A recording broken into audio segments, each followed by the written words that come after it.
Cleveland pinned its hopes on quarterback Brian Sipe once more, hoping the league leader in touchdown passes would be able to dip into his magical bag of tricks and pierce the steel curtain again. Since the injury to star Browns runner Greg Pruitt, the new offensive heroes in Cleveland are Sipe and receivers Reggie Rucker, Ozzie Newsome, and Dave Logan. Could they score enough points to beat Pittsburgh, or would the mighty Men of Iron simply have too much muscle again? The answer would be forthcoming in yet another wild and crazy Pittsburgh-Cleveland matchup on the NFL Game of the Week.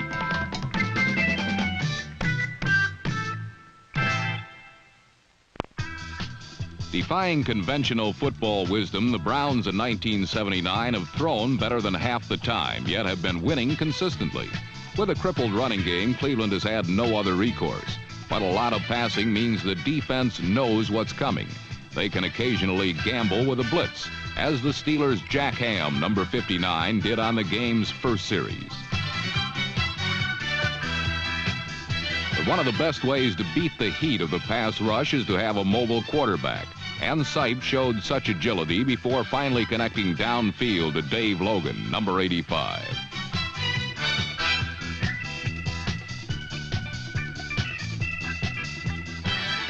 On third down, Sipe read the Steeler blitz perfectly and found number 82, Ozzie Newsome, open in the end zone.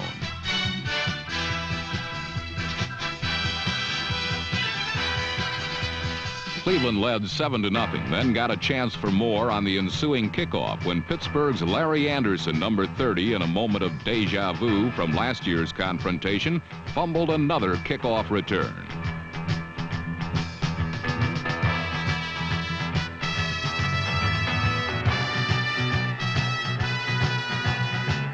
After a mad scramble, the ball was awarded to Cleveland. But this time, the steel curtain and linebacker Jack Lambert, number 58, would not allow a touchdown.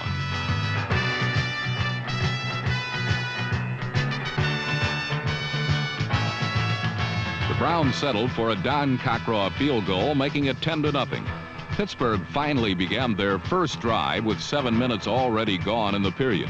Using wide receiver Lynn Swann as a decoy, the Steelers were able to go to number 82, John Stallworth, a practice that would prove common throughout the game. Stallworth's grab put him over the 1,000-yard mark for the year on receptions and set up Pittsburgh's first score, a Matt Barr field goal, narrowing the lead to 10-3.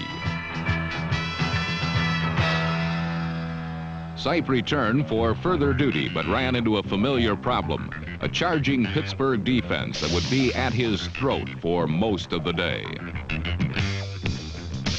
Steeler pressure forced Sipe into some hurry-up throws, but the skills of receivers like Newsome often bailed him out.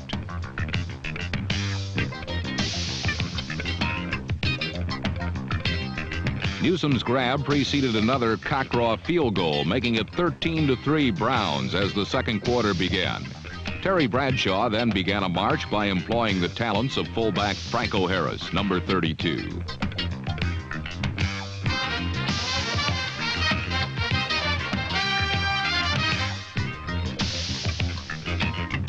The fumble occurred after the play was over, so Franco was free to continue his chores.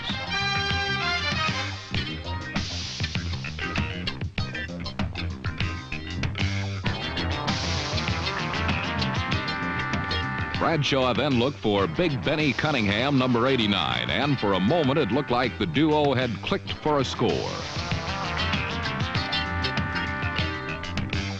The officials ruled the pass incomplete, Cunningham having lost the ball as he was hit. A second look shows that is exactly what happened.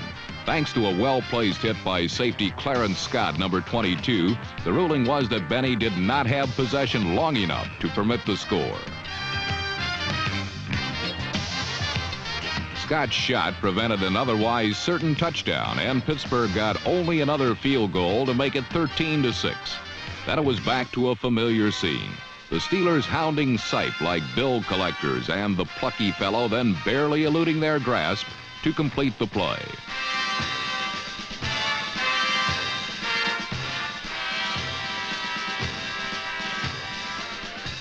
This reception by number 35, Calvin Hill, moved the Browns deep into Steeler territory.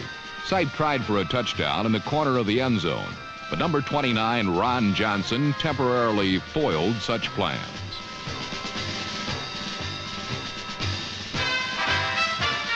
The Browns fared better on the next play as Sipe found Logan, who used his size to beat Johnson for the score.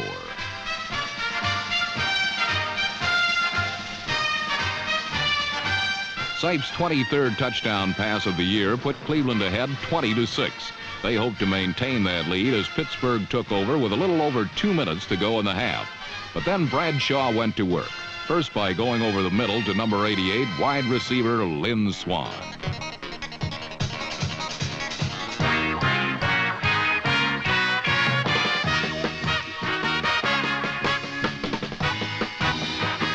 Then it was strictly the Franco and Rocky show. Short, quick flips in the flat met by punishing Cleveland tackles. But the plays were low risk and highly effective.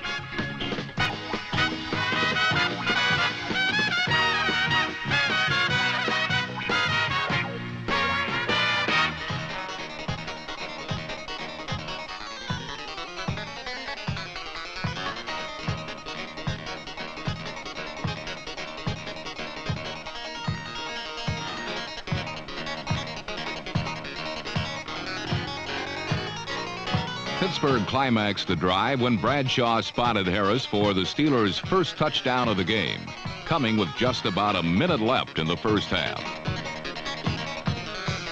Now the Steelers were back within range, and although Cleveland had had the better of things in the first 30 minutes, and although they still led, one couldn't help but wonder if matters would stay status quo. If past history had any bearing, the second half would be filled with heart-stopping plays, controversy, and ultimate disappointment for the Cleveland Browns. As it turned out, history would repeat itself again.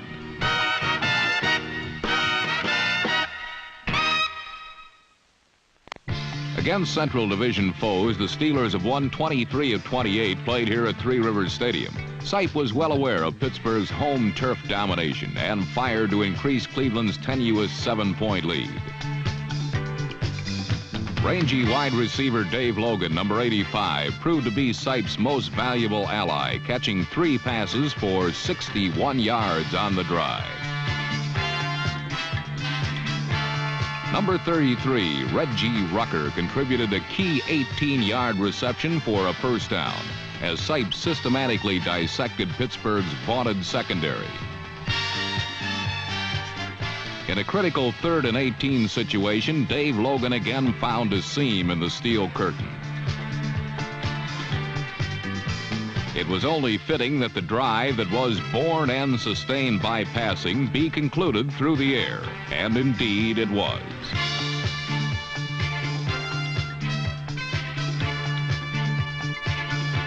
Veteran Calvin Hill climaxed Sipe's masterful 80-yard aerial show and extended Cleveland's lead to 14 well into the 3rd quarter. While receiver Dave Logan emerged as Sipe's most effective tool, Terry Bradshaw selected a running back to aid him in his second half efforts, number 32, Franco Harris.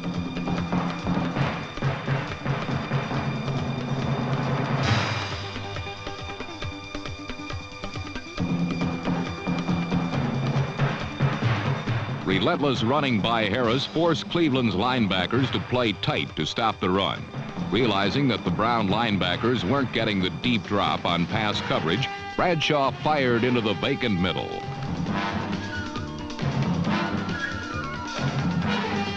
Underrated tight end Randy Grossman was hauled down 47 yards later. But just to keep everyone honest, Harris iced the drive he had initiated. Harris was in the midst of an afternoon that would ultimately net him well over 200 yards of total offense. His second touchdown of the day made it 27-20 Cleveland. Unfortunately for Franco, the next time he touched the ball, he'd wished he hadn't.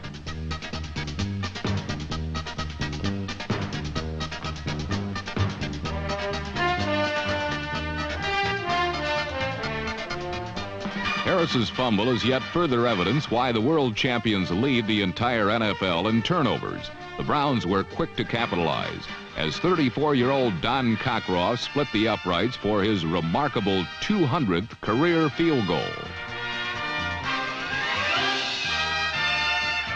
Although Cleveland led by 10 with less than 10 minutes to play, there was something peculiar about their defensive front this Sunday. Traditionally a defensive end, number 77 Lyle Alzado was forced into duty as a tackle, while lineman Mike St. Clair was starting his first game in many weeks. Bradshaw capitalized on the Browns' defensive tentativeness by throwing.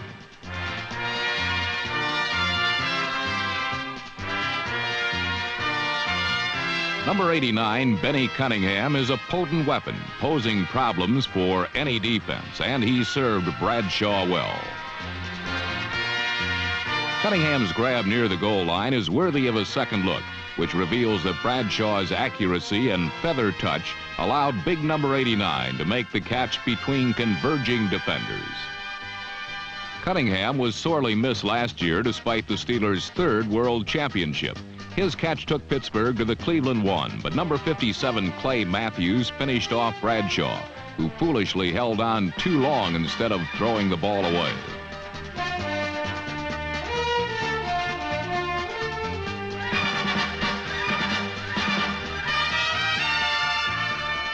Bradshaw quickly erased his 13-yard loss and error in judgment, however, by nailing John Stallworth at the Cleveland 3.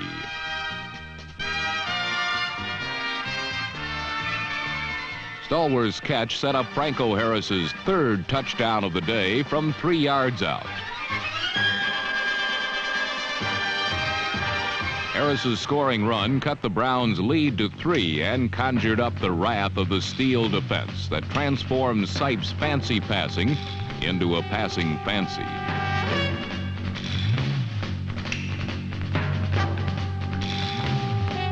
Number 68, L.C. Greenwood, is making another strong showing in the 79 as his 5 sacks of Sipe provided added proof.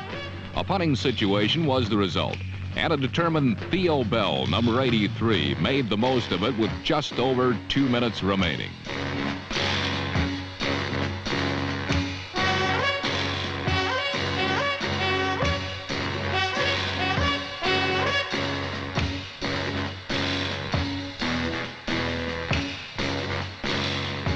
Bell's 27-yard effort placed the Steelers at midfield, and Bradshaw sought to attain field goal range and tie the game.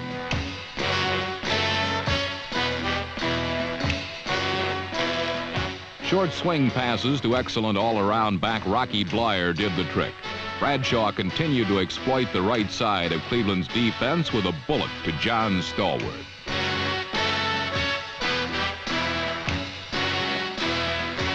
With 24 seconds remaining in regulation, rookie place kicker Matt Barr coolly booted Pittsburgh into overtime, tying it at 30.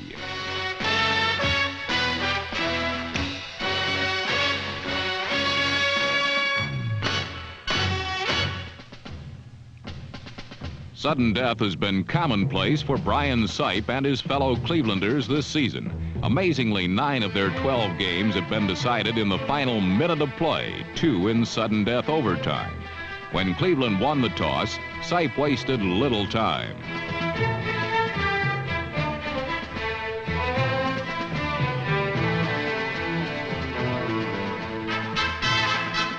Sipe had been criticized for being a frail quarterback earlier in the year, but this gutsy run against the hard-hitting Steelers should lay to rest all such future talk. But just as number 17 silenced the critics, Steeler cornerback Mel Blount, number 47, silenced Sipe.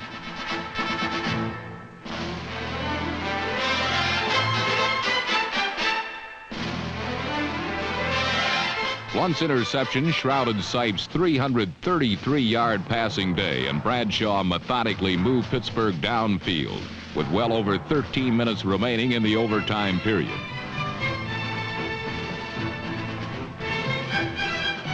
With fellow wide receiver Lynn Swann drawing double coverage all day, John Stallworth continued to be a productive alternative.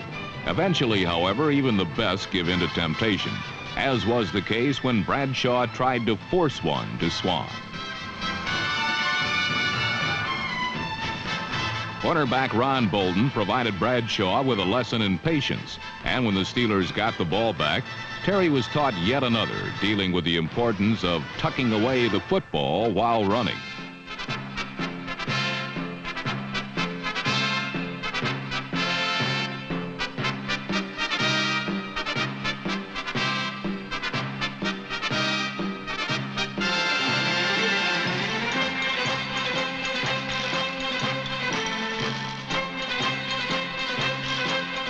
Flailing fists on the AstroTurf indicated that this time Terry was fortunate enough to learn while maintaining ball control. Now it was Terry's turn to teach, and he instructed Cleveland that once again they'd leave Three Rivers in frustration. Bradshaw's 28-yard gain again put Pittsburgh's fate squarely on Matt Barr's shoulders, this time with 13 seconds remaining in sudden death.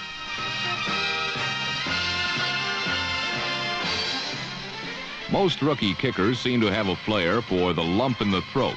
Matt Barr seems to feel more at home with champagne flowing down his. This victory boot in sudden death meant that he has been personally responsible for rescuing 3 Steeler victories this season.